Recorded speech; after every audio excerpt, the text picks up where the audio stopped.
makes a bird is a plane. It's Superman. This is Dan Jurgen. This is Jason J. Lewis, the voice of Superman on Justice League Action. This is Mark Wade, writer of Superman Birthright, and you're listening to the Krypton Report.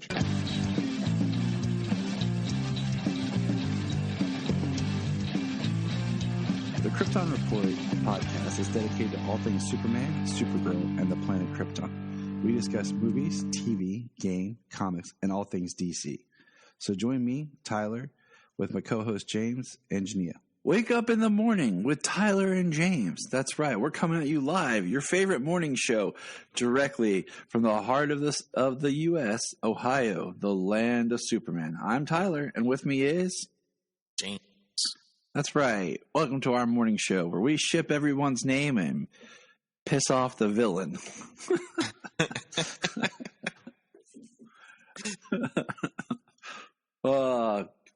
Good morning, everybody. Listening to Krypton Report. If you're just tuning in for the first time, welcome. I'm Tyler, your host, the Superman of Blue, and with me is the man of muscles, the man of steel, the Superman of red, James. We're just having a good time here. We're from Ohio, the heart of Superman. And if you're like, no, Superman's from Kansas, yes, but the writers were from Ohio, the creative team. It's kind of cold here. And we say that because, last week we were trick-or-treating and I was wearing a t-shirt and then all of a sudden it got cool. It was like, fall. And then I woke up now and it's frozen outside. I'm starting the car and my wife's like, where's my coat? Where's my coat? Right? Like, I can't leave the house without a hoodie. Got to start the car every morning because there's frost on the windows. I don't mind the hoodie, but man, it was a little cold. But let's get into some news. Let's see what's going on in the DC world. Let's see how everything's progressing. I got a couple of things here. All right, so we found out the Trench movie has been canceled. And it was going to be more of a Black Manta project. And you know what? I'm kind of bummed. The more I thought about it, because this could have been a really cool HBO Max type vehicle. A little, 90 million alien inspired, but in the ocean horror type film. Like adventure horror film. That could have been really neat. But yeah, that we got that official word. Yeah, that's that's pretty exciting. It would have been a Black yeah, straight up. The new suit is fantastic. Can't wait to see what they use from the Black Manta film in the Lost. And it makes me wonder about stories if what they had in mind for the Trench just kind of got rolled up in something else in this, but it's kind of a bummer. Let's see. Have you been spoiled on who's coming to Stargirl? I have not. I don't want to spoil it for you, but I'm about to. Go ahead. So Stargirl just wrapped up its second season. Awesome. I just want to give a shout out how much I love Luke Wilson on this series. There was a scene where his character Pat was doing something, and someone's like, "What's he doing, Dad?" And I'm like, "He's being a good parent and a good man." And I want to give a shout out how much I really like him and the show.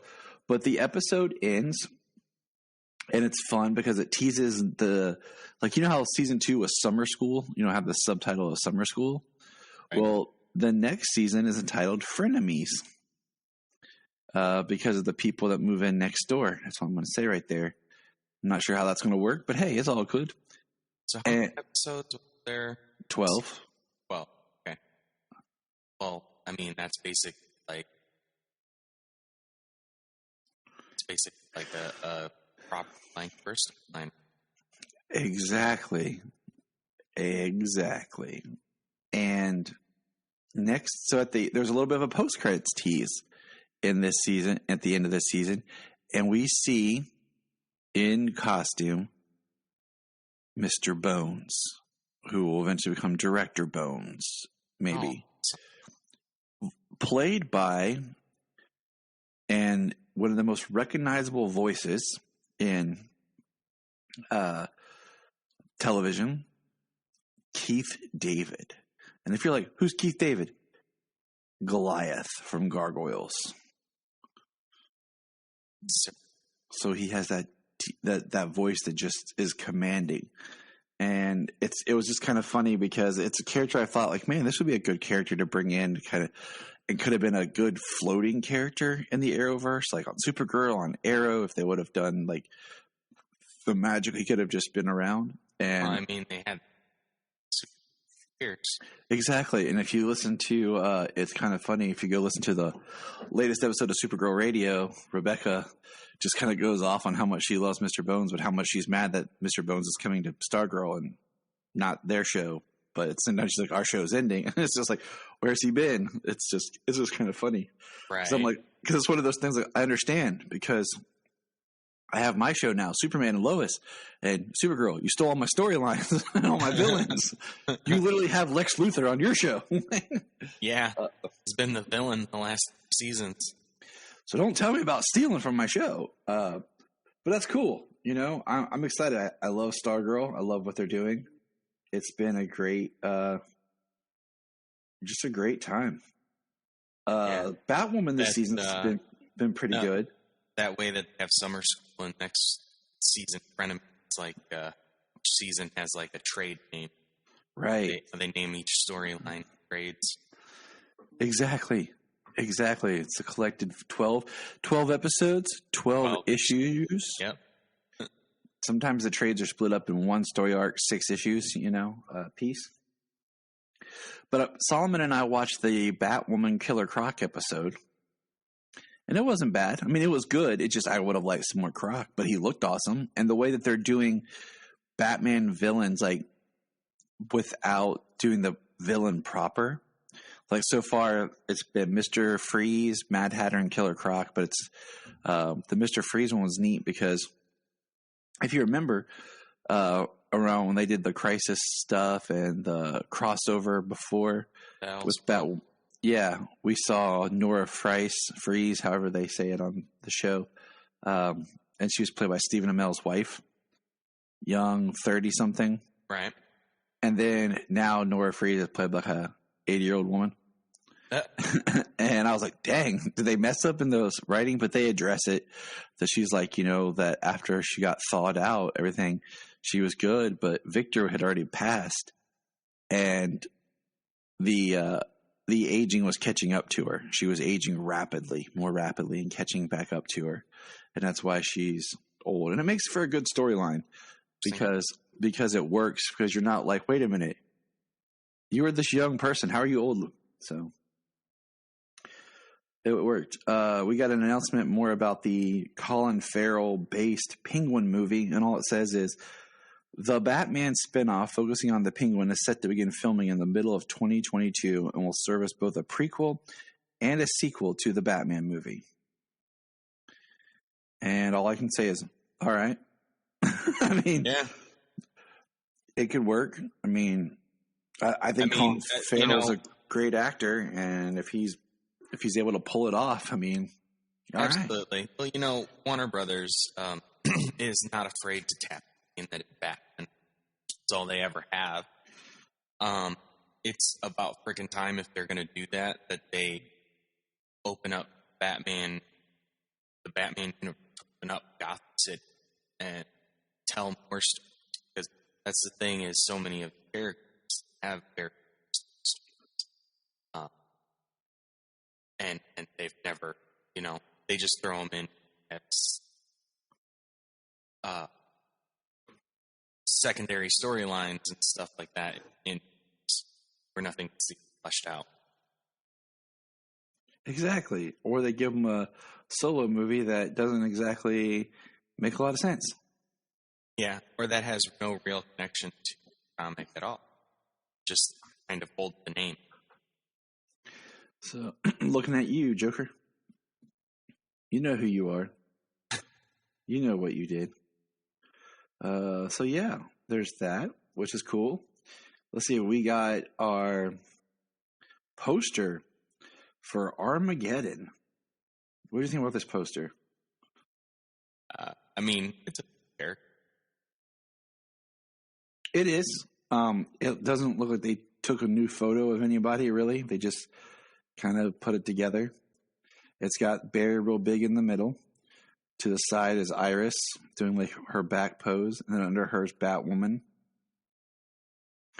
And then we have Ray as the Atom. We have Sentinel.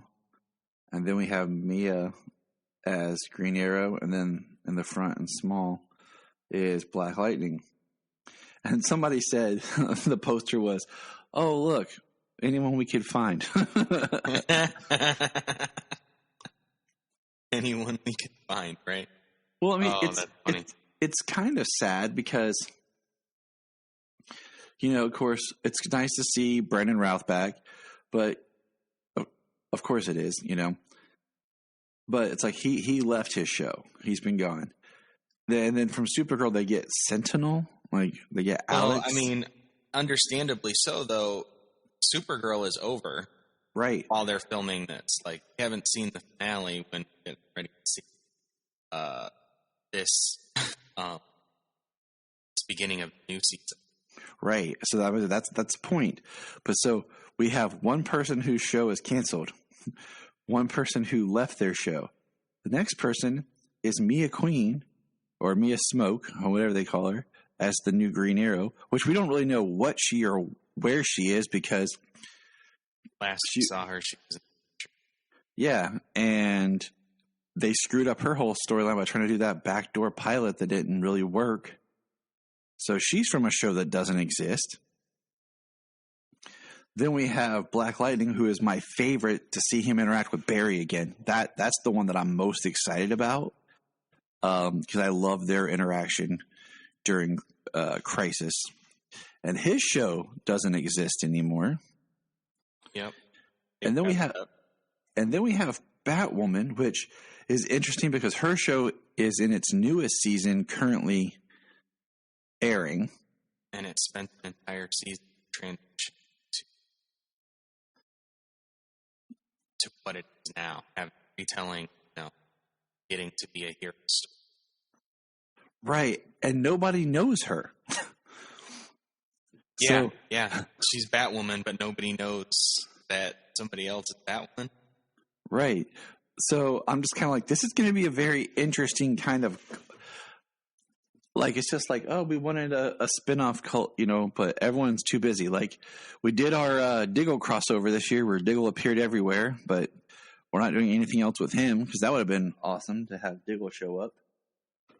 Yeah, I mean, his final lines when he left was really, and they'll bring David Ramsey back or something. Right. Something that will service what they've been teasing forever. Because they teased Jordan years ago. What, season 2 premiere Arrow?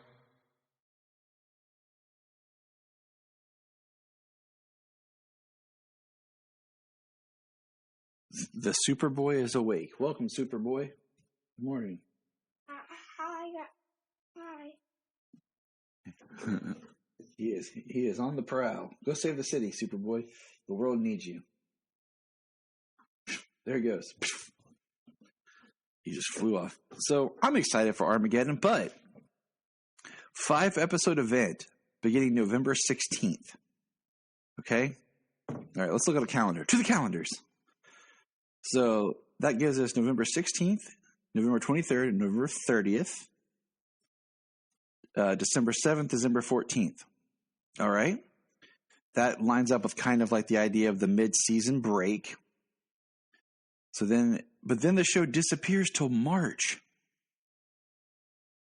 It's doing the Armageddon arc and then doesn't come back till March when it will premiere on Wednesdays. Well, the only thing I can say is that what they did was just make Armageddon something good to bring the crossover back. And I agree. It's a different style of a crossover. Yeah. and maybe that'll just get something like that. Perhaps Like a fresh season.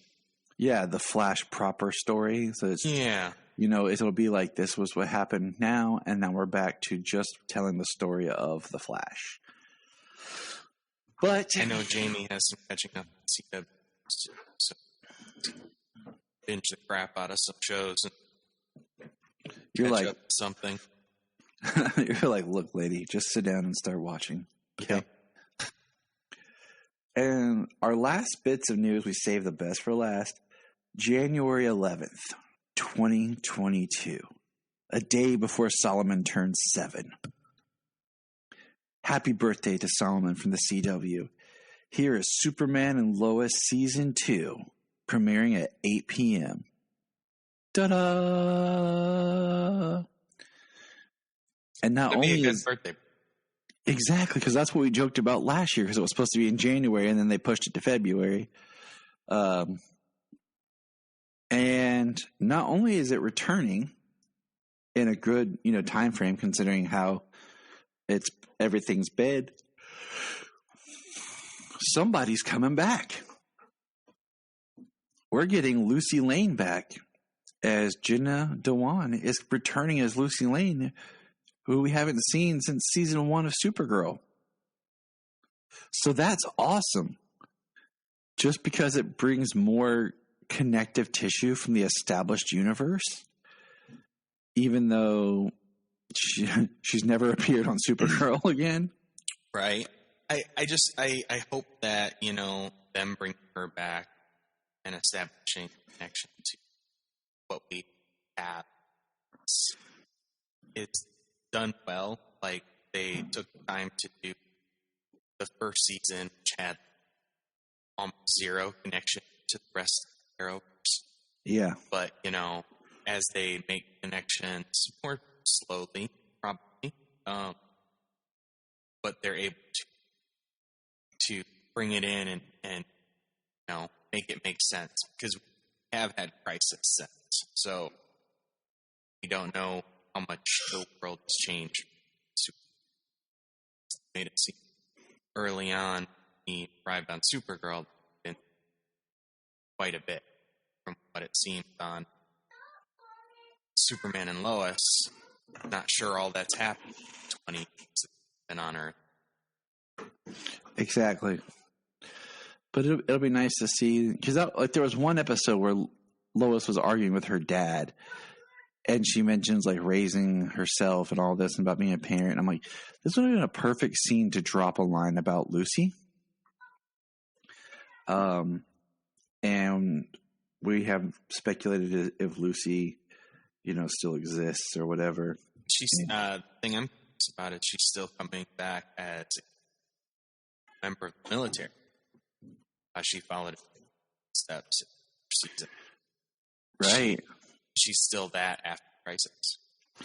That is going to be interesting. And I mean, it's also it's nice to see that they just kept her casting, because I actually, I enjoyed her as Lucy, and the fact that we did get a different Sam. Like, we've addressed that. So just like we got a different Morgan Edge. So it's nice to see. Yeah. So it's just nice to see kind of, more of that just kind of connectiveness. But hey, and then the last little tiny tidbit is Superman Lois is at 8 p.m. Because behind it at 9 p.m. is going to be Naomi. So I can only speculate that maybe Naomi's premiering in January, right around then. I don't think we heard a date on it. All we had was a teaser scene. Yeah, that's all we've had. Is random. It? So that's that still gives 2 months for them to drop stuff. They want to start airing it in January. Exactly, and use the Superman Lois to pull in the crowd, So So it's Absolutely. So let's take a quick break, and then we'll jump into comics. And if you want to have a good time, keep listening to the Krypton Report. Hey, can I get $1? Sure. That's what friends say, right? And we all know that we all have $1. We spend $1 on crazy stuff. We have a loose change around the house probably for $1. So why not help a friend out? The Krypton Report, of course, has a Patreon, like every podcast does. But unlike other podcasts where we're asking for a lot of money, we're just saying, hey, shoot us $1. $1 a month, help us keep the podcast going, and help us to bring entertainment to you. You can hear the fun voices of me and James. So go to patreon.com/Krypton Report and give it a shot. Thanks.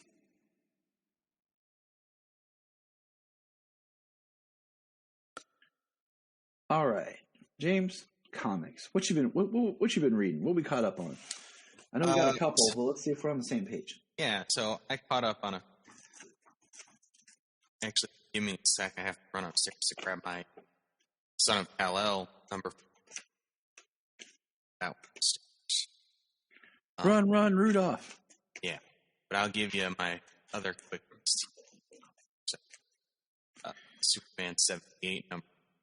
Got that. Superman and Birdie number 4. Got that. And Dark Knights of Steel number 1. Got that. All right. Now, I shall return. And you're back. Wow, man! I am back. Yes. You're like one of my kids running when I tell them to walk and to listen, compared to when I actually tell them to run. Awesome. All right, so let's start with Superman: The Authority number 4, because it's the conclusion of a Grant Morrison epic that I feel like I have to read a couple more times to get everything out of it. But yeah, they also, I think I'm going to have to get this 4 issue. But did you see they also have a Superman and the Authority like one-off special? I actually do have that. I just haven't read it. I did not know about it, so I did not. I have it held for me.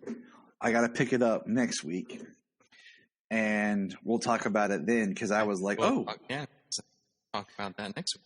Because I'm wondering if that book is what maybe ties in a little bit more. Because all right. Okay, well, we've seen. Let me throw this out. So we've seen the Authority in action, right? When they were talking about yes, and yeah, and you. I mean, remember Future State? There was a praying Superman, right? On or. So it's very interesting. Yeah, because what's going on. Because like this whole thing, like it's just kind of weird to me. Okay, because I know we're kind of jumping around with this story without spoiling here, but I love all the have across Super. I mean, we have a line about JFK later in Superman. Knowing him, we have Superman talking to Brainiac, basically saying that their game is done. Lois makes a comment. Where is it? I don't want to paraphrase it. I want to just. Hold on.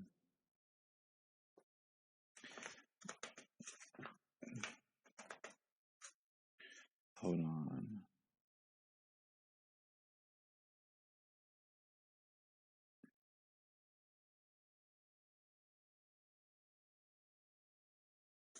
Where is it? Maybe it's right here. Hold on.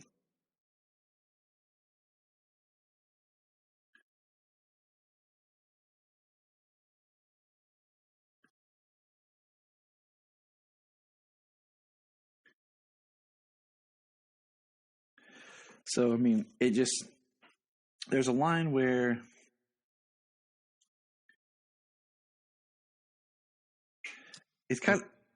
there's a line where it seems like Superman's been playing down the whole losing his powers thing, where it's been kind of more of him just making it seem that way. And there's a line where he says, if what I've learned about kryptonite is true, I have no choice but to leave Earth.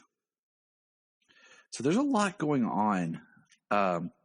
with where this book, like, when does this take place compared to the suit?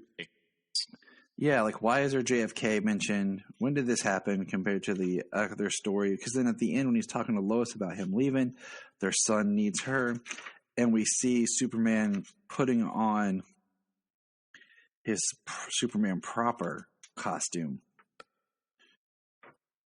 Yeah, well, so, I mean, as the story goes real quick, let's go through it a little bit if you're having some issues. So we open up on Kandor, and Ultra Humanite has Superman trying to body.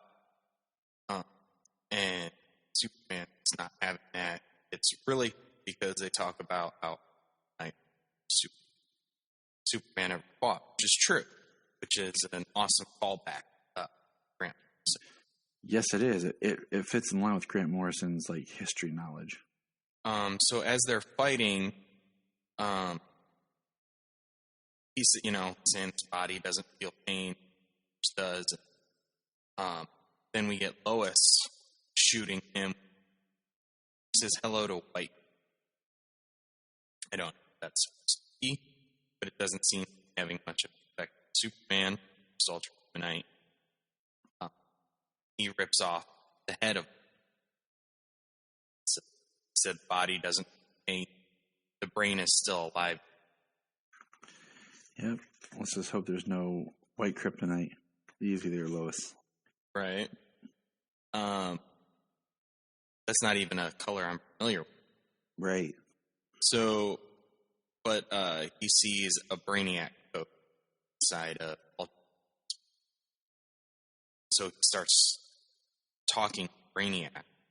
And it appears that a lot of these things are happening simultaneously that Superman has anticipated. Mm-hmm. So, as back in Dubai, where we saw the team go last, they're having a fight and literally fighting Iron Cross, destructible white supremacists. Yeah. Which was wild, actually. Just to think. Interesting battle ensues with Black's powers. Midnighter picks Iron Cross attack. You know what the thing is? Like, I don't know enough about Midnighter to know, like, does he have superpowers? So the only thing I know about Midnighter is he has, like, supercomputers implanted in his brain. It's like fighting software, stuff like that. Like things we saw in the Resident Evil movies.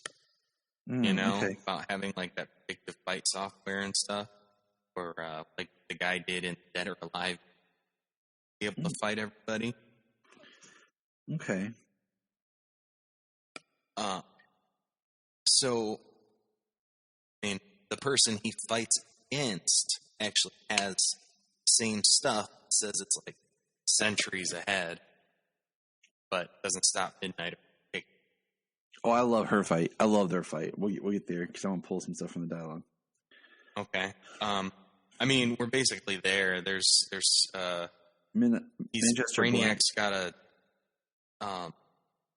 Brainiac's got a team, and they're like cold case, right? Yeah, one of the first members of the first team. The Superman versus Action 7. And then we have Apollo and this woman in a Lexo-looking suit thing. What's her name? I'm looking for it here. Because then Eclipse they call her shows Civ. Up. Civ, okay. And then Fleur Delise. I don't speak French, so I don't know. Fleur Delise is the French spy. I don't know if I'm sounding that out properly. But then Eclipso shows up, and I feel like Eclipso, because of Stargirl in this, is like making a comeback of being like a really creepy, strong, evil villain. Because for a while I just felt like he was kind of more of a joke, just like like with the whole eclipsing the face thing.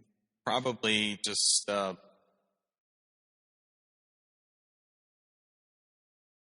more in the magic of things, and since the Justice League Dark has kind of opened that side up since the New 52, probably been more popular. Because what I love is Eclipso's there. He kind of comes out of nowhere. He's got Light Ray, and you have this line right here, where he talks about, Eclipso's like, when I see light, my instinct is to paint it black, and it's like, you deserve to die. And then you have Apollo, like, Eclipse was vulnerable to strong sunlight, and then the next page is just him doing his thing, and where he's pure sunlight. Right. Like, he just takes down Eclipso. I mean, if you're going against Eclipso, I don't think anybody better than Apollo. Maybe the Ray could be comparable. Yeah. Because when it comes to strength, though, Apollo's got that on Ray. It's just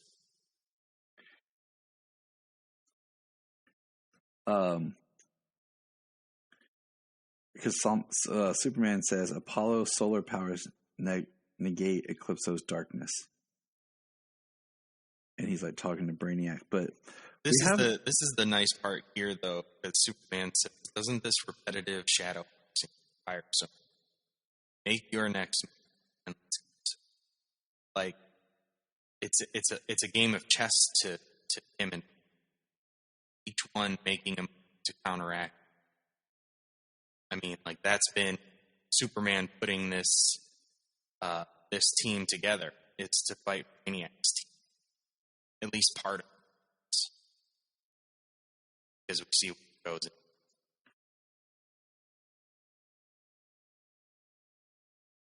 in. This next page of Midnighter and Fuhrer fighting is my favorite. Because Midnighter's like, if I wasn't married, if I wasn't gay, I'd marry you just for the fights. And she's like, you're gay? Et tu, monsieur? And it used to be you would never run into others out queers in the field. Is this a combat or a pride march? I sense your heart is somewhere else. How much are they paying you? And she says, a fortune in Bitcoin. Ultra Humanite says his art will be priceless once he rules the world. And he says, you need serious financial advice, or we could fight to a stand. And then he kicks her in the face. As she says, I'm listening. And he's like, thought for the day. Bone spears are made to do one thing, and it's not to hand out financial advice. Yeah. That line is nice because she calls his fights off primitive to hers. She basically compares it to a bone spear, like cavemen, as opposed to what she has. But he ends up not. So it means even though hers is more sophisticated, his is made exactly. Hers is too sophisticated. As the battle continues, we see Enchantress, who I almost forgot was there, Natasha Irons, and then we're back to the brain of Ultra Humanite and Superman. And Superman basically giving his final words to Brainiac, like, our game ended here. And Brainiac's like wearing like a suit with a monkey on his shoulder. He says, someone else can thwart your eternal schemes, Brainiac.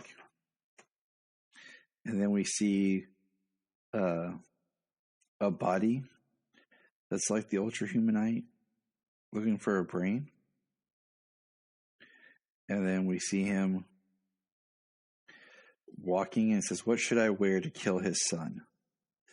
And like you see all kinds of different bodies that the Ultra Humanite has had over time. What do you think about that?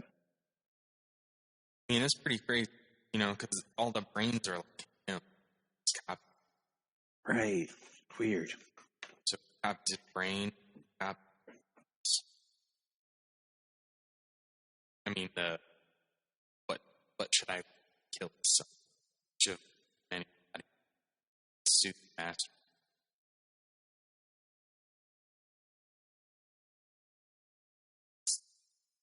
It's interesting. It's like, this is the end of this story. Right. So there's something left. Because like Superman's walking the team and telling, like, he welcomes the new lady to the team. And she says, "We're like mac and cheese, stars and stripes, cops and protesters, laws and outlaws. Where she goes, I'm there." And what do you call it? He says, "I didn't expect this, but there's extra muscle you can bring for a considerable asset, OMAC. You're welcome to join us if you're up for a scrap." Yeah. And then he talks about how they're leaving Earth, far from Earth. Superman? He says, "I didn't say which world." Planet. They're walking to Superman's giant rocket. And then he says this: "Consider our next mission the first practice run for our group. Losing power, running on empty, no time like the present to take on the biggest opponent I could find. A contender for the most dangerous world in the galaxy, but to inflict global annihilation equipped for planetary conquest, where a brutalized, exploited slave population suffers under the iron heel of an Arthurian tyrant class."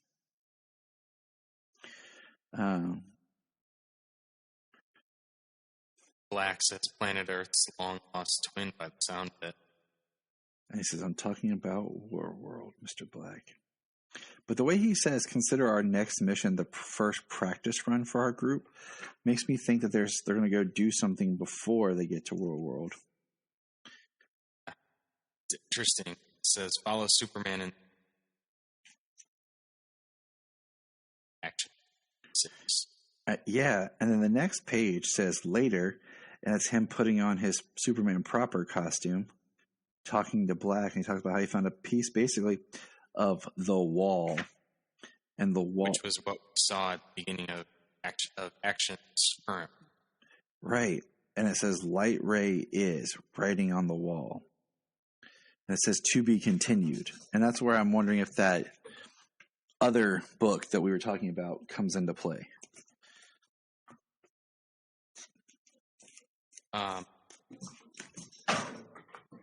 Yeah, which book is that? The other Superman and the Authority book. Oh, yeah, the Batman, Superman Authority. Yeah, the one that we haven't read. That's why I didn't strike. Yeah. Yeah. If that kind of helps fill in like a little bit of the gaps of. Right. Well, the biggest thing is it looks like, I mean, this is a chunk of the source, and it says light ray hits. I mean, what we know of is dark side hits. So what is kind of connection does that have? Because we see Darkseid trying to control the multiverse, control the omniverse in Frontier. This is all true. This is why we have James on the show. He knows stuff.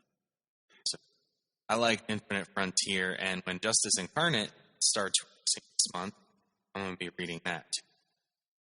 Nice. I'm looking forward to it. All right. Now, Superman 78, number 3.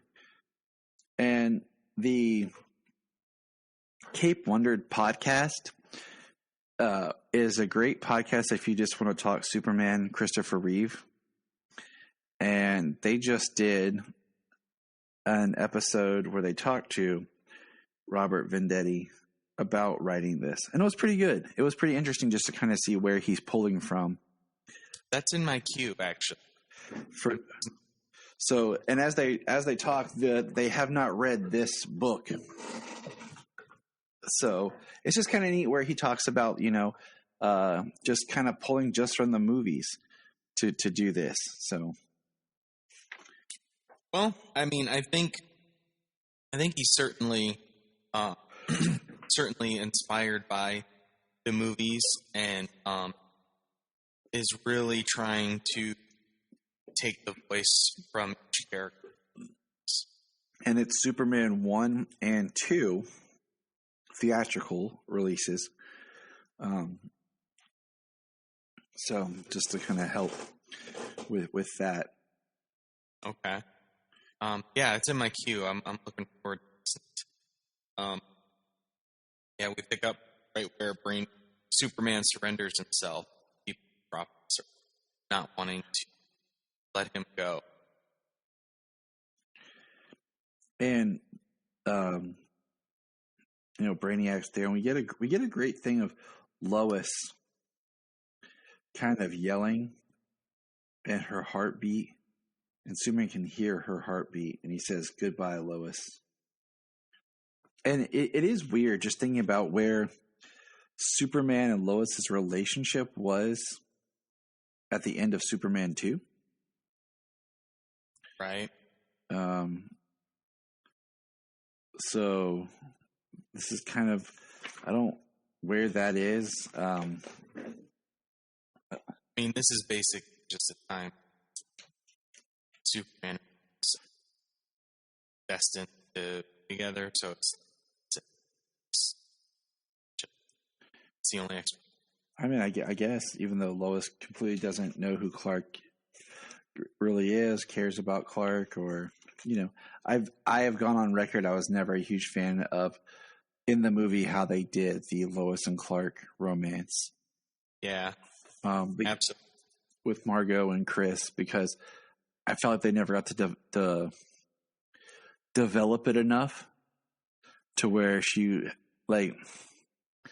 it's one of those it's a love triangle that needs time, because she needs to love Clark and Superman, and then when she learns that they're the same person, it's like, whew, that was easy. I don't have to make a choice. Nice. Exactly. And that was something that they did on Superman and Lois that I love so much, is that Lois Lane actually falls in love with Clark first, and before she learns that he is Superman. Oh, they did it amazing. Fantastic. So.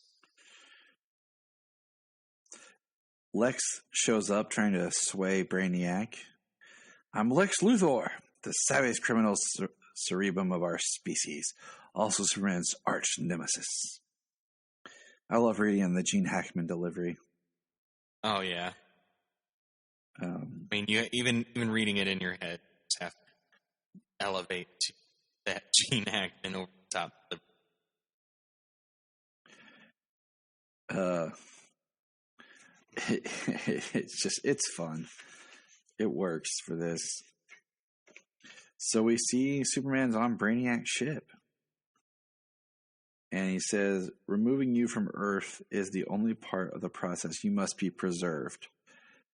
And he says, "Look closer, Kryptonian. We see Thanagarians, the Hawks, in the city."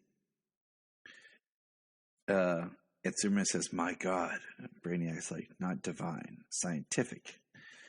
And he starts to preserve Superman. And 100% finality. Preservation complete. The error has last been resolved. Superman arrives at Bottle City, right in front of his parents. Right. No time to waste. Yeah. "Jor-El, is he our Kal-El?" "Yes, Laura. Our son is home." All right. First, pretty sure we saw them get kind of really killed before, just kind of, even though they try to make it like Brainiac took them as Krypton was blowing up. That's some really good timing on Brainiac. Yeah, they like retcon that I don't know how I And when we see Kal-El's starship flying space away from Krypton as it explodes, we never see in the movies. Right. Brainiac take city and Also, Jor-El is not from Kandor. Just not there. He was from the most poorly named city of all time, Kryptonopolis, which I hate. We're just throwing that out there. The next page is at the Daily Planet. And this is probably the coolest Easter egg in the entire book. Bottom left corner, the newspaper person over his shoulder says, Gotham Gazette. Gotham. The prodigal son returns. And that's very Michael Keaton-esqueness to the Bruce Wayne right there. Yeah. It does look like Mike shot. And in the Daily Planet newspaper, the headline based, not the main headline, which is super right under the picture, it says it's Bat. Yep. Dum, dum, dum. If they're not building to something with Superman 78, Batman 89 crossover. Right. And then if that book doesn't come out and there's not like at the end of it, like Wonder Woman shows up and it's Linda Carter, then they're really missing out. What are you doing? Yeah. You're missing out. And then, it's Linda Carter with John Wesley Shipp's Flash. Yeah, absolutely. You're like, obviously you have the ability to write these characters. Or you would be able to be doing these books like you are. So, well, they did a Batman 66 comic book a while back. They did a Wonder Woman 77 exactly comic a while back. The only one that I would love to see that they have not been able to do, is like, excuse me, Superman 55 or whatever. Right. But so, yeah. So Superman's suit, he takes it off and puts it in a Kryptonian crystal chamber, and he's wearing like an all-white Kryptonian suit, just like his parents. Looks like Smallville in a way. Yes, I like it. It looks cool. It's yeah. I mean, I just kind of wonder if it was like his dad, like, here, son, I have an extra set of clothes. You can wear these because what you're wearing is weird. You put our family crest on. Exactly. Like, oh, son, no. No. And then we see him telling his mom about the Kents and the rocket that carries him. And we're seeing a little bit as Superman 1. And he's talking to how his parents raised him on Earth. And she's like, they sound like wonderful and generous humans. Your father and I wish we could show them our gratitude for all they've done. More than that, we wish it could have been us. The Kent's Earth, that's over now. You're here in Kandor, the metropolis of your birth. And then they tell a little bit more about what happened, how they were bottled. And Clark sees like the zoo animals. Which is reminiscent of Portrait's Zoo. I thought this was kind of cool, where these aren't so different from cows back from the farm.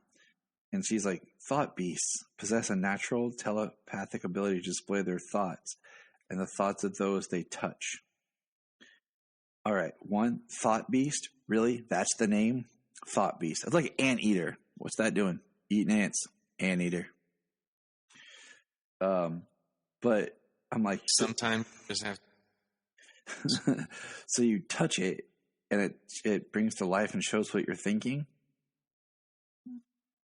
Apparently, he's thinking about Lois Lane. Flying with him somewhere. Can you read my mind? I'm just thinking, like, that could be fun and troublesome with that animal around. Right? Stop displaying all those inappropriate thoughts. I'm 16, Mom. What else do you think I'd think about? Go to my room. I told you not to bother while I'm cleaning my room.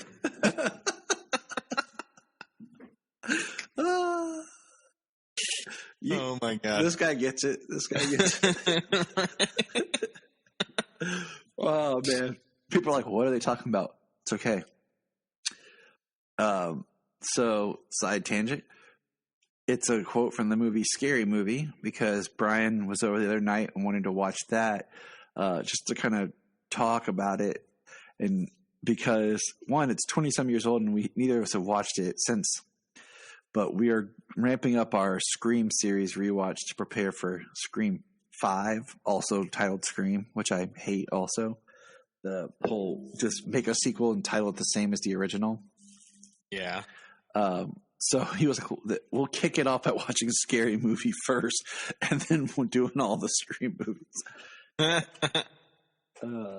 I guess that's a good way to go. It was cool just because you see how closely Scary Movie really tried to emulate certain aspects from Scream. Oh, yeah, absolutely. Scream was the template, and then they threw in a bunch of stuff that was popular. I know that's stuff.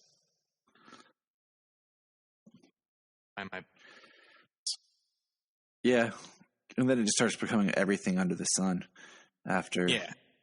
This is a whole new podcast, people. We apologize, but I love horror, so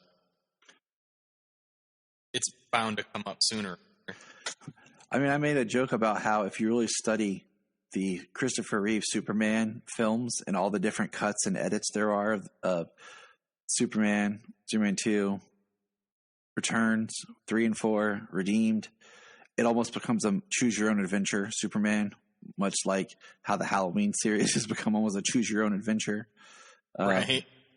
Because I basically have mapped out 4 different canons of the Superman films. You have, and that's not even counting the fact that there's 2 different cuts of Supergirl, the movie, and there's 3 different cuts of Superman, the movie. There's the extended, the theatrical, and the TV cut. So yeah, it becomes a lot of there's a lot to just this series of just the, there's only one cut of Superman 3, one cut of Superman 4, and then the best cut, Redeemed. But back to our comic book here, there's a great line where it says, "We are trapped within a prison of science, and only science will set us free." And that's Jor-El talking. And he talks about how he's failed us. And he says to his son, "Will you allow me? Will you accept Kandor as your home?" And Kal says, "Yes, sir." And then we go back to the Daily Planet, where we see Jimmy and Lois. Lois has a note. It says, "I know where Superman is. Come along." She walks into an abandoned warehouse like an idiot, gets chloroformed, wakes up in a room full of computers with Lex baby. It's going to bring back Superman. It's a perfect. Thank you. Yes. Speaking of Gene Hackman, real quick, I'm going to say this. Fight me if anyone wants to, but I will officially say that I'd rather watch Superman 4 over Superman 3 any day. I prefer 4 than watching 3. And if you're like, what? Here's what I'm going to say. 4 makes more sense, and Gene Hackman's back. And that's my goal. All right. Now we're going to move into our Tom Taylor section. Yeah, do we want to go with Dark Knights of Steel first? Save number 4 for last? Or? I say we do 4 because it's a continuation, and save Dark Knights of Steel for last because it's the first issue of a new series. That makes sense. And honestly, it was my favorite. It just combined a lot of awesomeness. Yes. Like I'm gonna try to get Jania to read this series. Like I was showing her. I'm like, so Superman, Son of Kal-El, number 4. It kind of backs up just a bit where it's Jay is with Mom, Pa Kent, and John. And John hears a sound, And it's really cool how you see him moving quickly, trying to get everyone out of the house. And he goes to reach Jay, and his hand goes through Jay. And the way they're doing it is that he's moving so fast, no one knows what's going on because it looks like Jay is still talking. And John says, he can't be hurt. I can't worry about him. He's got powers. He's okay. Have to get out before kaboom. Which is pretty awesome, you know. In that instant, the fault line comes to the house. He gets his grandparents. Yes. And he's like checking on him. He's like, no sign of trauma, no lacerations. And he's like, are you all right? Where's Jay? He's back at the house. I have to go back and deal with this before. And then here comes Wonder Woman. Yeah, Hippolyta. And she, of course, comes in like, you have made a very big mistake. The fault line who backslaps her. And Superman, it's weird to say that, but we're talking about Superman, and it's John. This shouldn't have happened. The house is supposed to be monitored by the Justice League. Nothing should be able to get to us. Daddy, I need to tell you something. Take it away, James. Yeah, nothing is supposed to be able to attack. They were too slow, and now they're too fast. Flash has no idea what he's about to stop after. It was really a cool, nice shot of them to fault. John gets there just in time since we could Flash come in a bit of seriously fast she possesses. The rest of the Justice League shows up.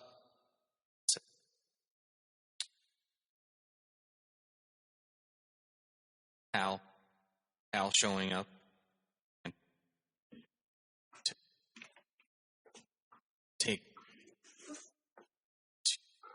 protect Gaff.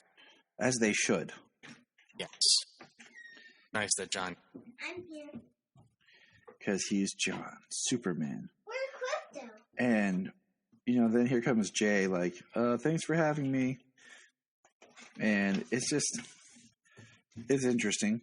And the Flash talks to, because the Flash is Wally, which is cool because he says, we haven't met, but I'm Wally.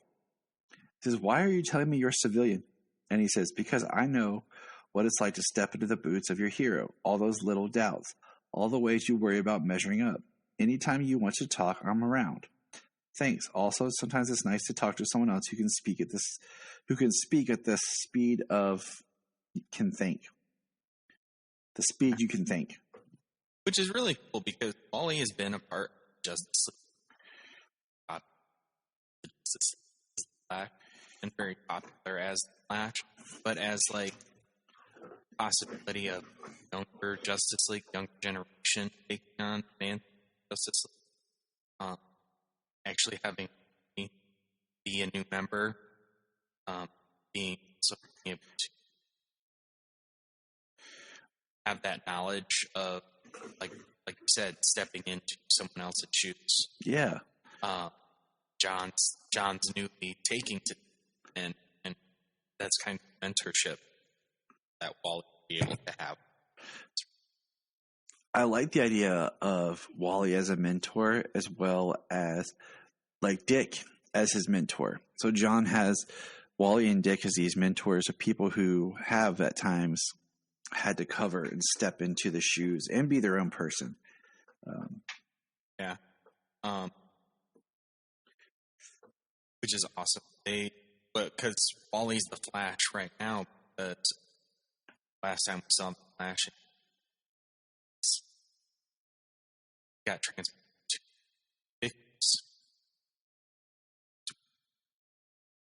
I haven't seen what's happened. I haven't read all of the Flash book up to this point. Yeah. And I know at some point, something like that, was supposed to take Flash. So between Flash and Justice Incarnate and Infinite Frontier, I don't know or when this is happening. Me too. And then we get down to him talking with Jay, like, you have powers. And he says, right, that was easy to address. Are you okay? And he says, John says, no, I'm not. This was my fortress. And we see pictures of John as a young person with a cape, with his grandparents, eating with his mom and dad. And, he says, we knew this could happen the second my dad told the world who he was. He told the world who we were too.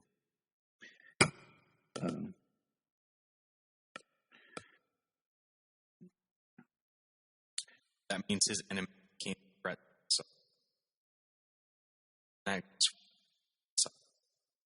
yeah. And says he doesn't think it's a coincidence. It's part of the truth. It's human lives. Sky of tropics. We're meeting, and we got Ari and yeah, which I believe from Taylor's Suicide Squad run. Maybe. I'm not sure. I think that's where they come up. I'm not positive. Because we have this whole post-human thing.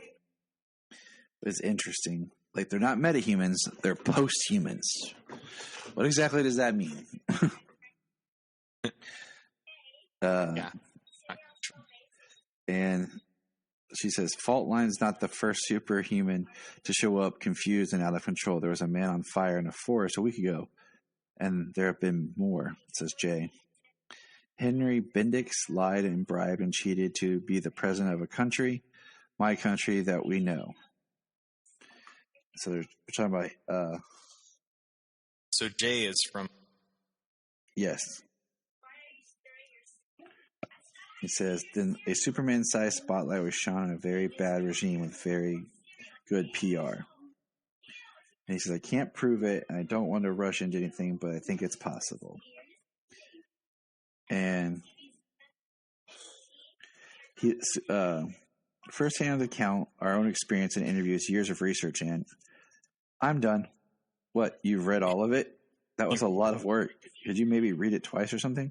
Can I take this? Sure. And it says, is he joining the truth? I certainly have a plan for that. I mean, I know that they're building up to like this relationship, but with them, I still don't fully trust Jay.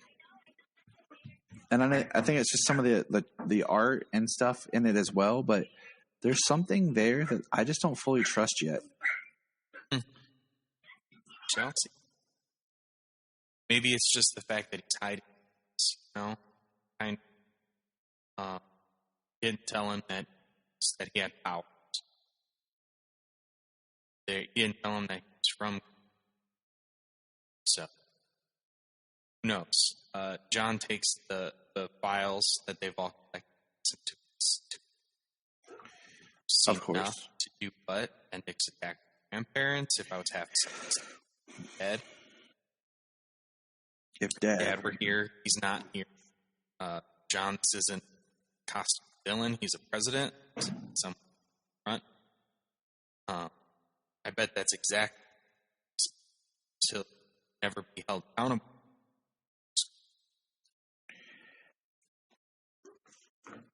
The thing here. No, I don't. Do you honestly think I can stand by it happen? No, I know far too well for that. John, breath, when head, try not to cause it. National. Won't do many. Just. And he goes to talk to him. I did it first, so.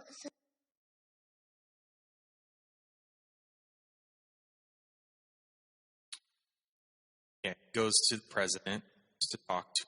I'm not, and it's interesting because he's definitely trying to spin. Yes. Incredible. My track here, but honestly, so got it. He asked him to order an attack on John, man, child, can't invade a country and threat. Like, he didn't say anything that was just asked a question. I'm not threatening anyone. I'm just asking, should you attack my would never harm an innocent or I'm afraid your idealism preyed upon. I too. So rescued, fled our justice system. They weren't criminals. I can see heart. False. I hide it well. Lying. He says, I have the answers I was after. Thank you, Mr. President. And then he says, do it.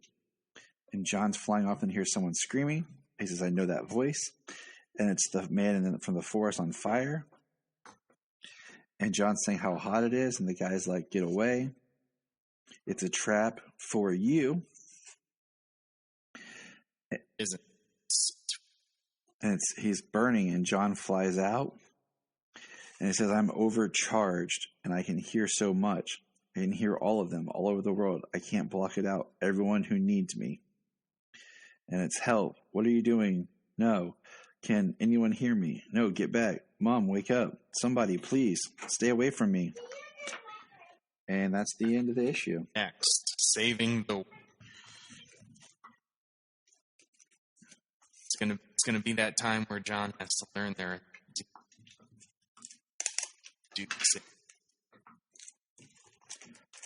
Yeah. You know, at least John's trying, not just staying on a farm in Smallville. Right? For 10 extra. Yep, not pointing a finger at anyone but you, Clark. All right, last comic. Dark Knights. Oh, yep. Dark Knights of Steel. 1 of 12, a new series by Tom Taylor. All right, this is awesome. Like, first of all, it's just using like the old English-looking lettering, and we see Krypton exploding. We see the ship, like, okay, crash landing on Earth, very basic. We hear about a prophecy, comes from the stars. But the ship opens, and there's pregnant Lara with Jor-El. And she's giving birth, and riders come up on horses and start shooting arrows. He says no, and heat visions them out of existence. Yeah. Incinerates everything. And we see, he's like, what? And it says, my boy, Kal-El. And she's like, Jor, what happened? He's like, it's all right. And then the camera pulls back, so to speak. And he says, everything's going to be all right. And there's like a castle on the hill. And then we have the prophecy. It says, and the demons will take over our world. It says, kingdom of storms. They are here. They have stepped onto our world from theirs. The green man waits, fire and blood. Gods are born and gods are killed. And we see that it is Jefferson, my king. And the Constantine boy is the one laying on the ground giving the prophecy. Yeah. So you can see early on that this seems to be so many different characters.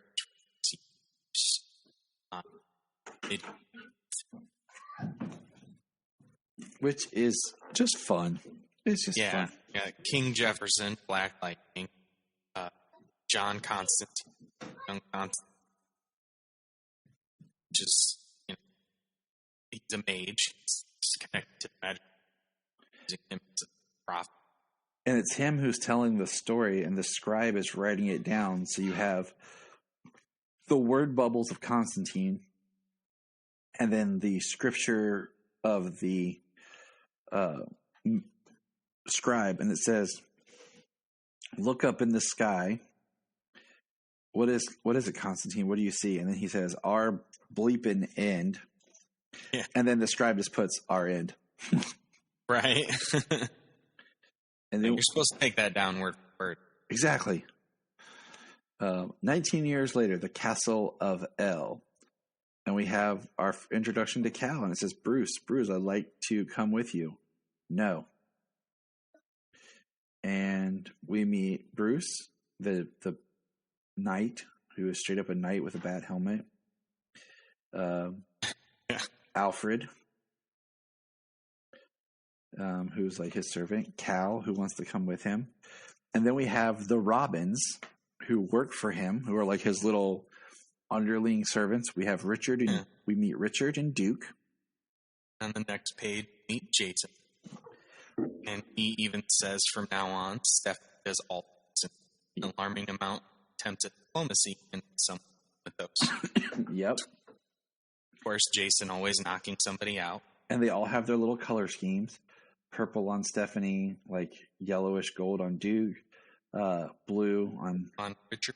More, Nightwingish, and red on Jason.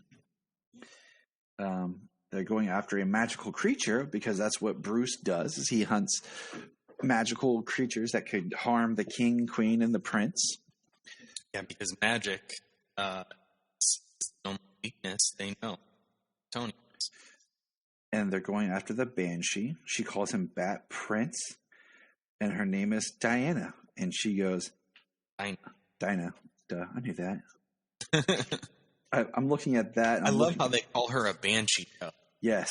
I'm looking at this advertisement where it says, Can Diana on the next page for Wonder Woman Evolution. So, like, right. My brain was just like, and she screams, and Bruce has got blood coming from his ears, but everything around him is being destroyed.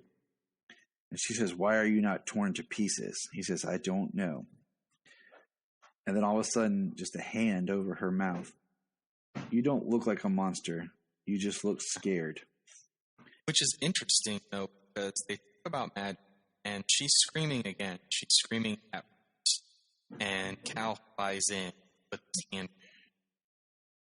Magic at like put him on his ass. Yes, but she's not magic. Right, but I try to think. Okay, medieval. What do they think is magic? Everything. Absolutely, yeah, and that's why they call her a banshee, because she that powerful voice. Like, he says we should probably find a way to gag the Banshee. Yes, says Bat Prince. Are you all right? Yes, I'm fine. You're bleeding from the ears a fair amount for someone who's fine. I'm fine. Sure, stoicism is a well-known treatment for brain injury. Bring her. What's nice about it early on, see Batman tell that line. So he's still very much Batman. That silent glare he gave, that's too.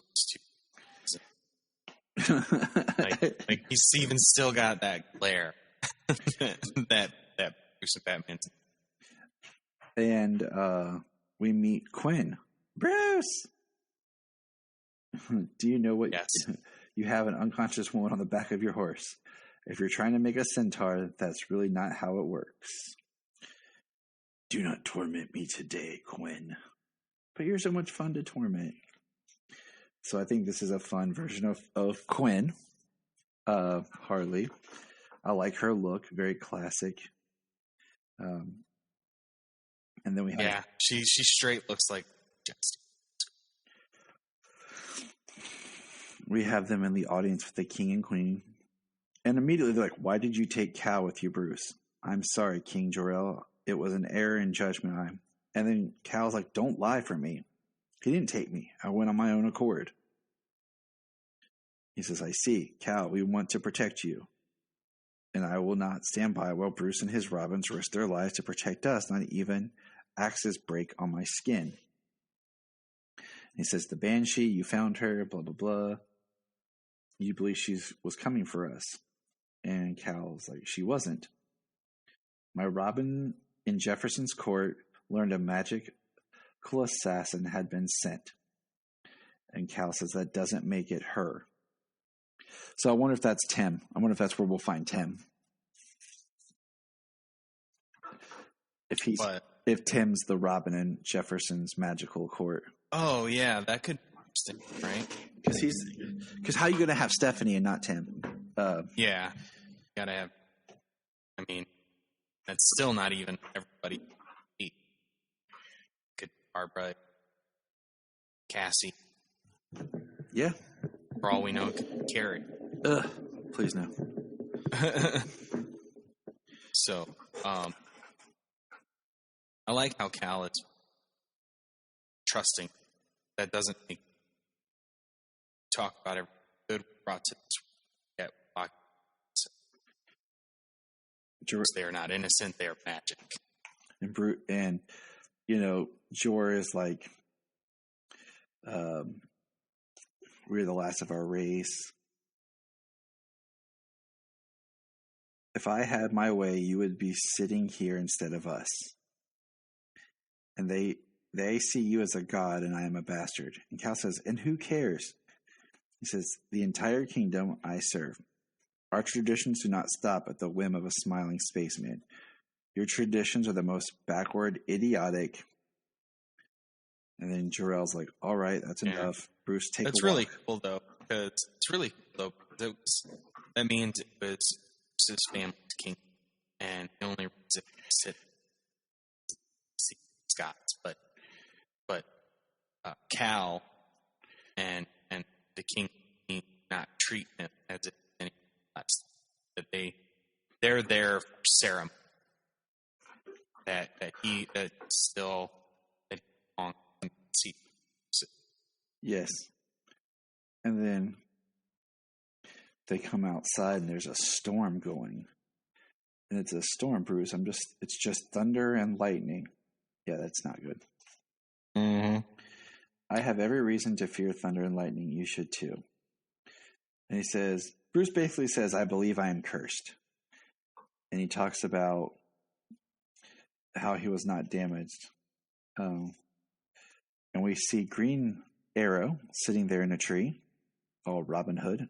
His costume is pretty much the same. And then what we can believe is Green Lantern powering up his... Yeah, the rings. And he's like charging up his arrow tip. And it will make the distance. The magic will do the rest. See, look, the magic. Yeah. All your aim. So what is interesting is we know that Alan Scott's right. Not Bill from the Green Lantern battle. It says the only thing in question is your aim. Hey, my aim isn't a concern, Green Man. See, there's the Green Man, as I talked about earlier. So Green Arrow shoots the arrow, and then basically,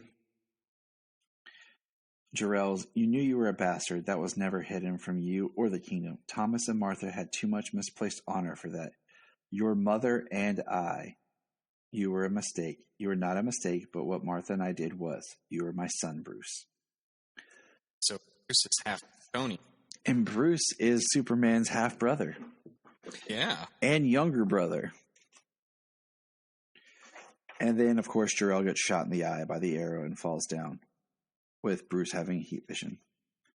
So, of course, everybody loves Batman so much that now we have to make him not only just Bruce Wayne Batman, but he's half Kryptonian because we have to make him the greatest character there ever was. Give him all of Superman's powers, too. Right. Well, the interesting thing I'm curious about is prophecy. Right. The story. Green Man hates fire. So, Kal-El was born. Bruce was Jor-El dies. Yep. From the Green Man. Swifter than a crossbow. It's an arrow. And up in the sky, what's going to happen? What's the future going to have? Just immediately, his father said that he's part of the family.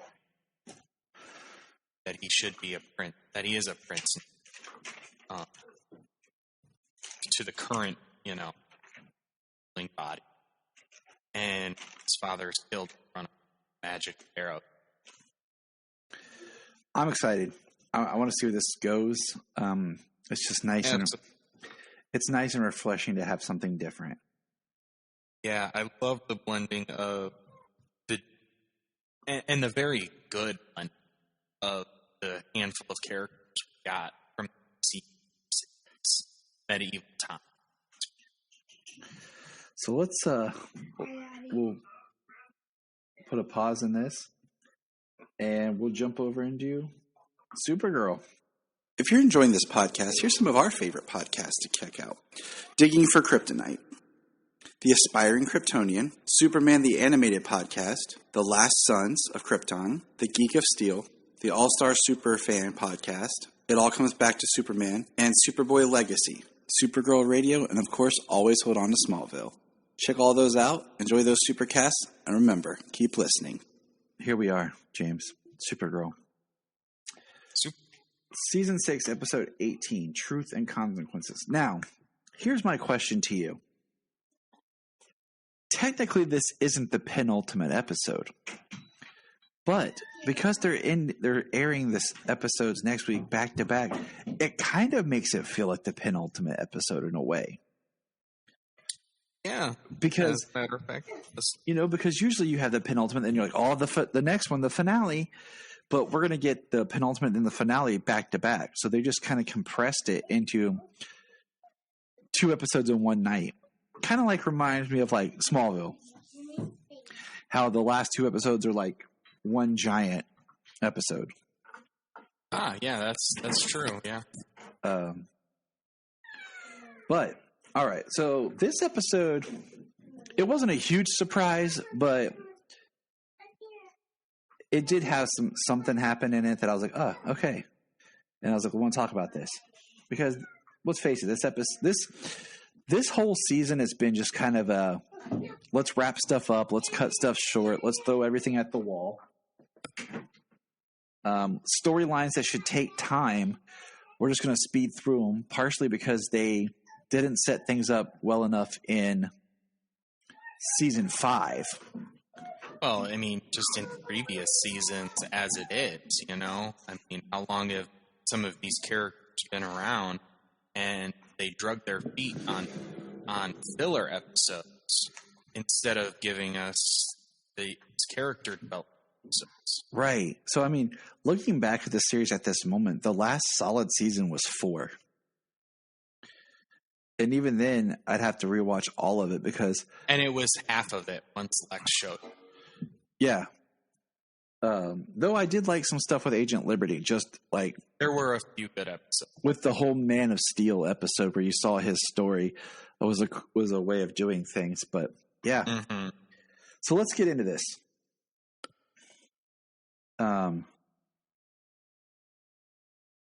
We find out that Otis told William that Lex is building an army of Lexo suits.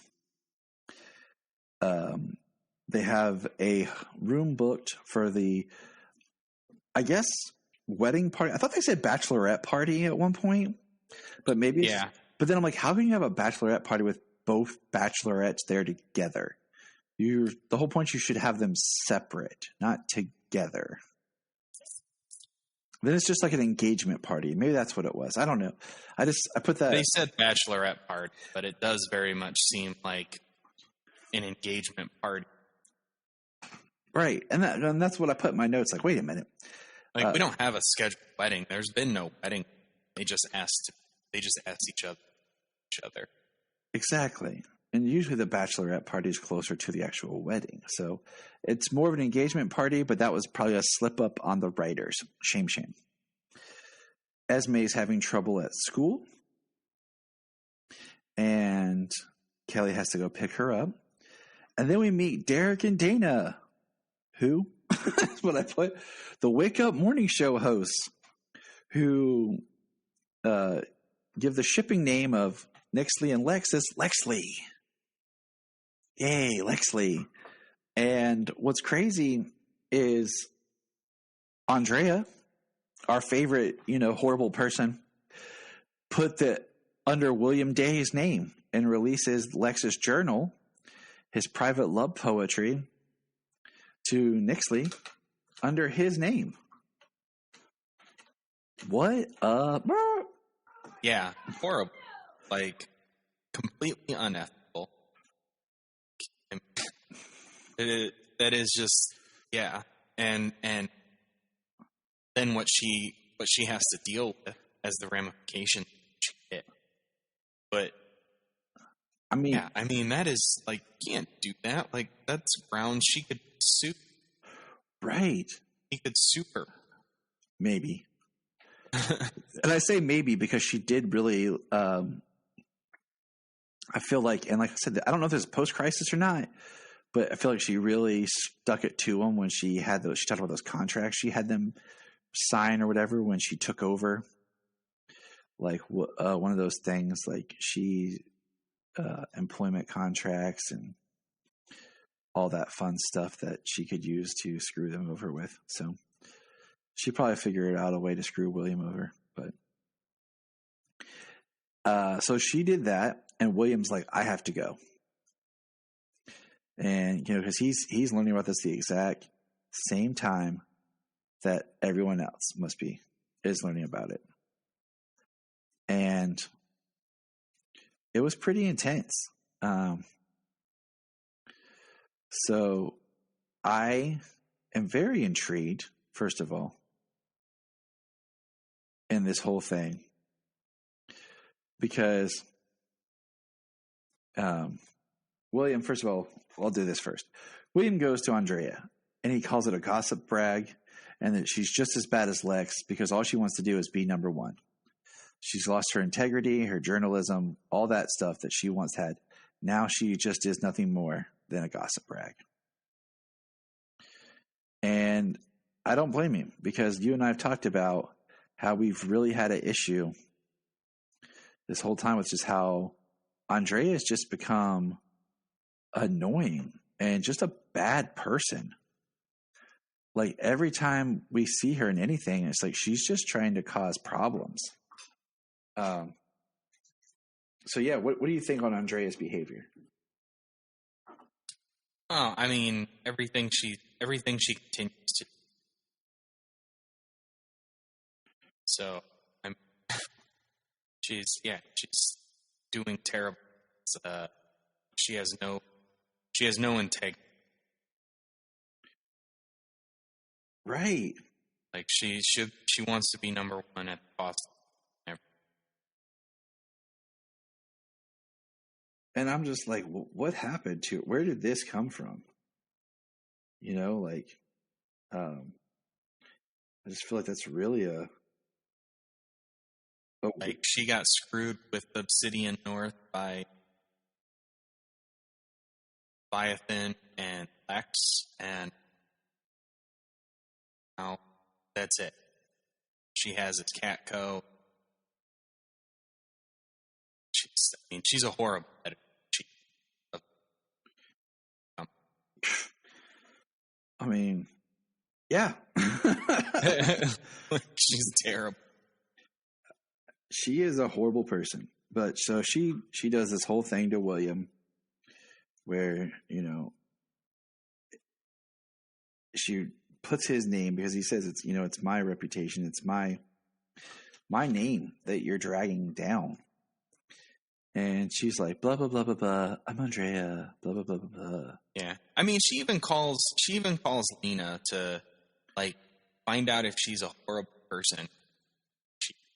I'm basically yes, but, you know, choices. Proof. Yeah. That. Lena's trying to be a good person, but, you know, Lena couldn't have just been like, yeah, you're something. Yeah. Like, she could have, you know, what you did was horrible, better choices. And then we find that Brainy's talking to the big brain. Talking to Wynn. And then we have him talking to himself, which was really cool when they call him Quirrell and all that. And he's like, Quirrell. And what do you think about that scene?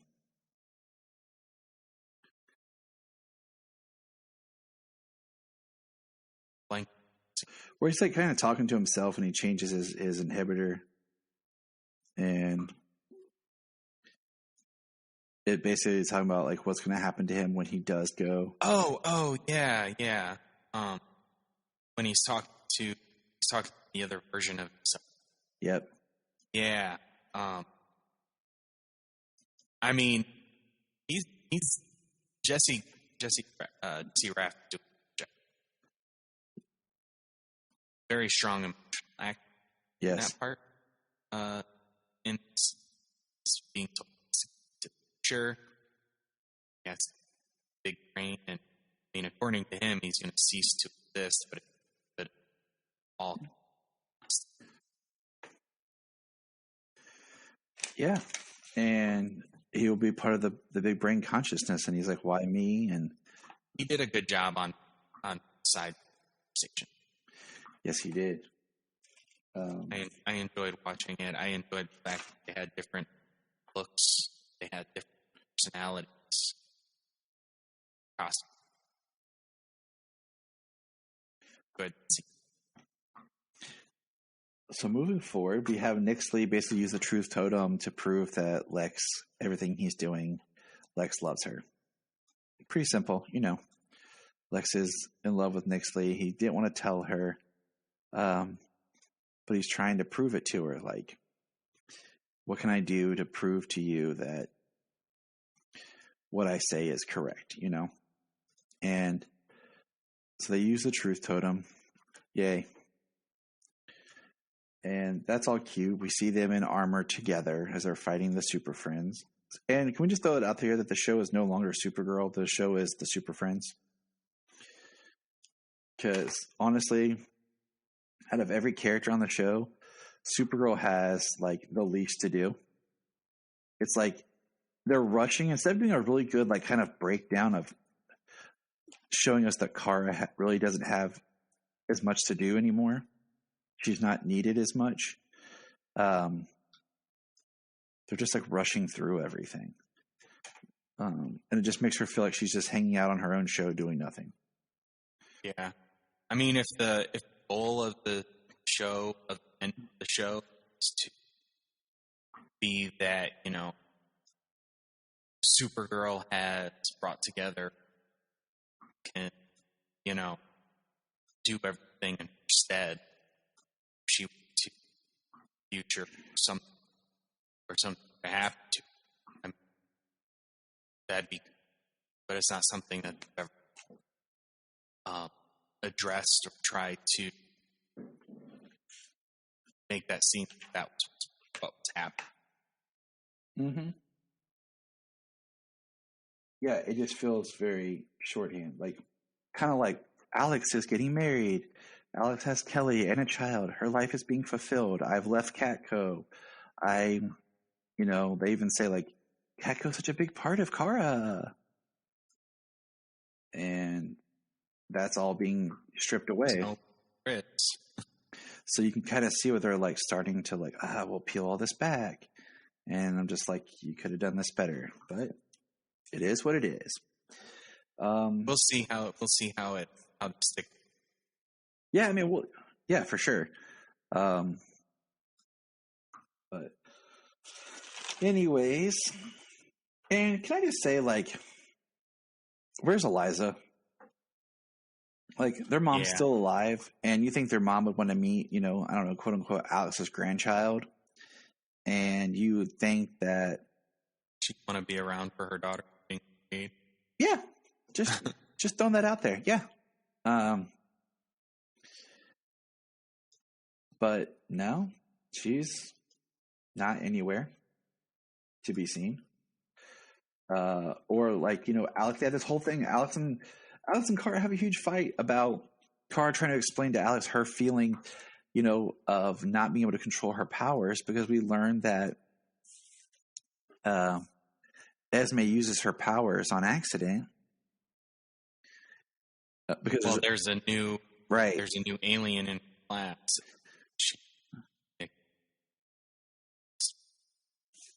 by their powers. Apparently shortness of temper. But Which brings me to some points here. One, are kids being registered in school as alien? And what species and what kind of profile? Are there schools designed just for aliens? Or I feel like there's a lot more back of the world that this is in that they've never really dug into. It's all been very surface. Because Kara talks about how rough it was for her when she came to Earth.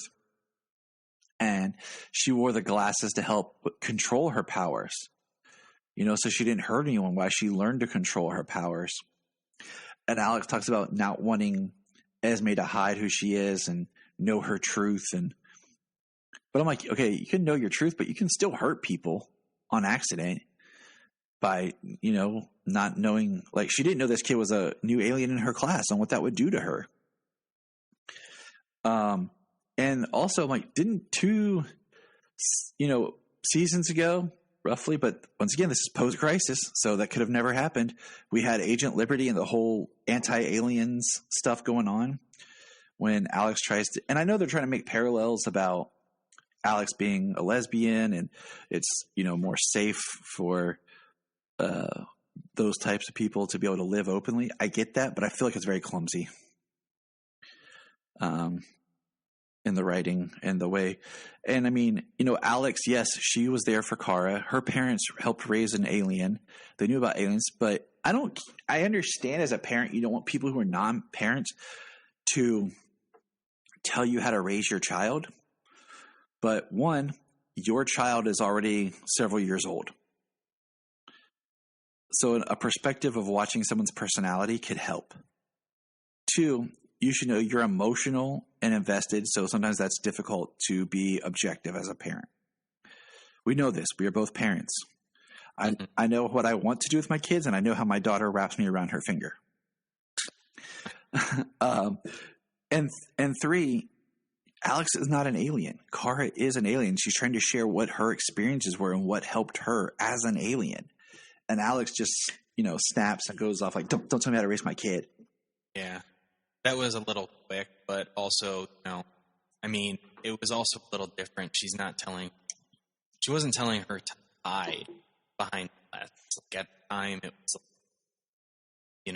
hide the fact that you're out.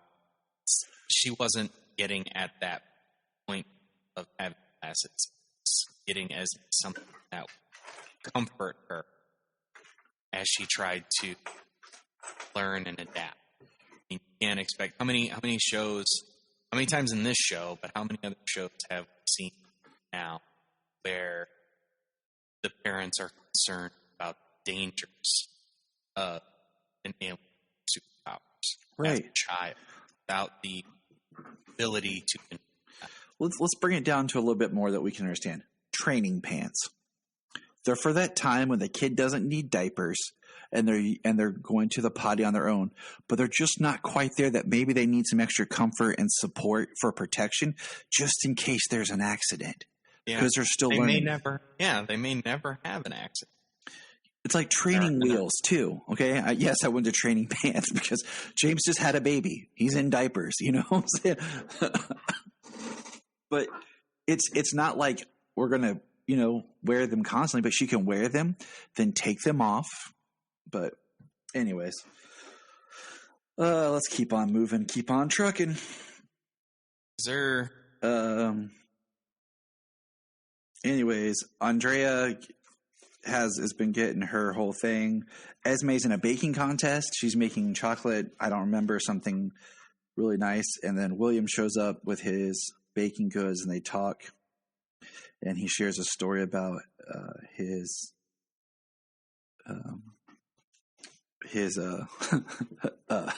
experience and say one of his baking experience from like his aunt from India. Yes. I just was looking at my notes for Brainy Lever. They called Brainy a Debbie Downer, and he says, I don't want to be Debbie with a sad surname. Oh. That's funny. But basically the time between William and Esme is cute stuff. It's the best of the episode. Okay. For sure. And then So Lex is angry. Lex is doing his thing. He tells Nixley he loves her. And I think the Nixley Lex stuff is kind of cool just because it's a thing we've never seen from a Lex Luthor character. It is different. And it is, Nixley passes the gauntlet because she is true to herself and expressing what's going on. And then the Super Friends are out partying, at their engagement party, all dancing and having a good time. William volunteered to watch Esme so they could all go because William's a good guy. And him and Esme are baking, which is awesome. And Jean is monitoring the tower psychically. And then they using tech, science, blabble, blah, blah, blah. Lex finds where the totem is, which Esme is now the totem of love. Yeah, Nixley kind of starts to fall in love with Lex, and so revealed to her through her crystal ball. Through her crystal ball, it being Esme. And so they arrive with Lex's, superior intellect. They arrive at the tower where it's William. And poor William, he tells Esme to hide. He takes a knife. And as he's moving around, the baking timer goes off. And there's Lex and Nixley that catch him.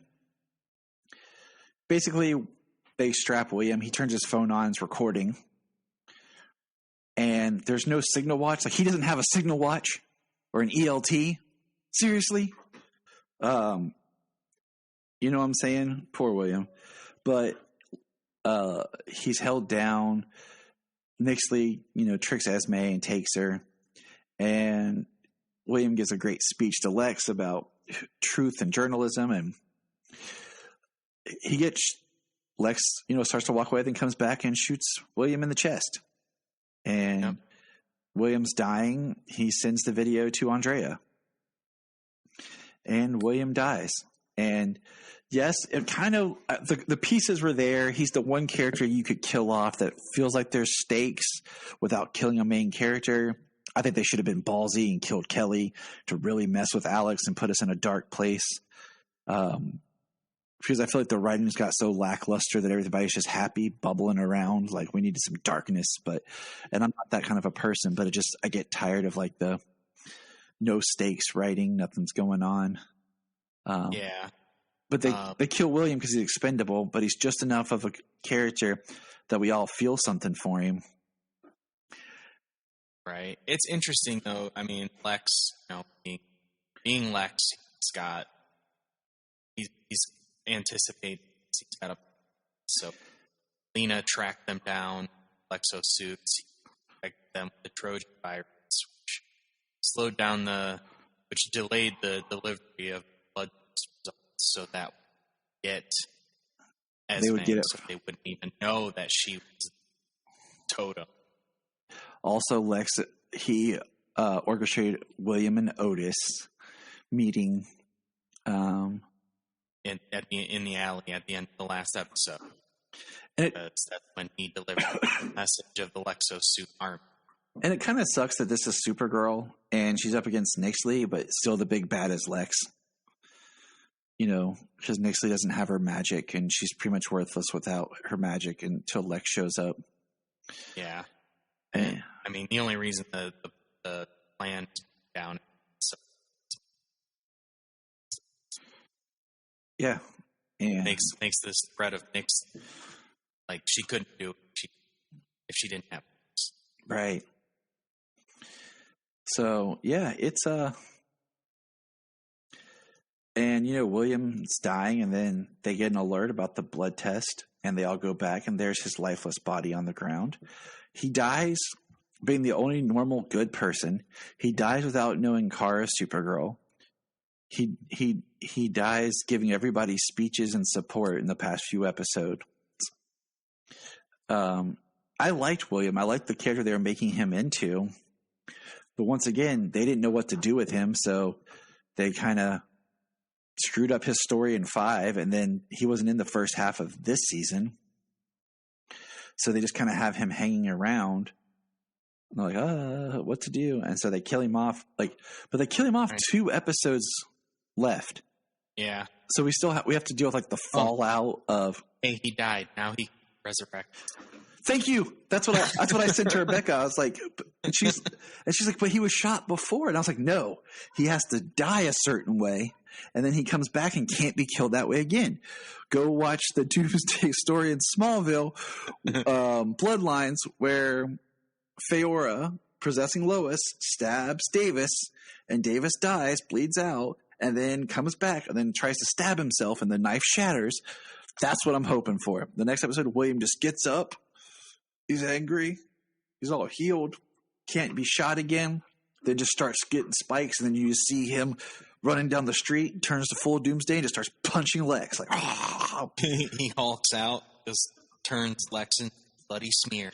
And then he turns around full of rage, takes out Nixley, because William was the X factor that nobody counted on. and then Supergirl has to put down Doomsday. And we have the death of Supergirl, and that's how it ends with the Supergirl flag flying in a pile of rubble, and her laying there with everyone mourning around her. Then Clark shows up at the very end because he was gone, and then Superman and Lois starts. Boom! That's why we have no mention of Superman. We just wrote it for you. Even though it's been done in film, seeing whatever happens next week. We're just seeing, yeah. It could happen. It could happen. Maybe we just guessed it. They did that, but just guessed it. It's a post-crisis world. But in my notes, I just put F. Andrea. F. Andrea, that's funny. Because I'm like, you are just a sleaze, and you got William killed. So. Yep, exactly that. But all right. She turned into a tabloid sleaze and got killed. At least she gets to release video evidence that Lex Luthor shot killed him.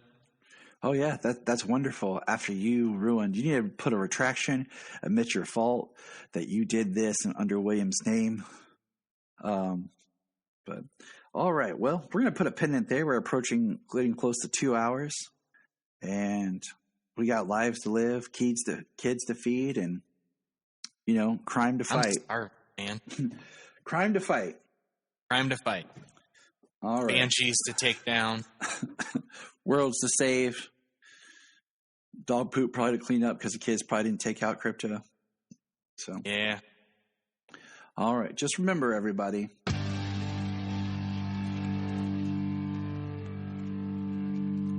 up in the sky. The Krypton Report is a Tears production. We thank you for listening and enjoying, and please support us on our Patreon account, our TeePublic store, and check out our social media. Always remember to look up in the sky.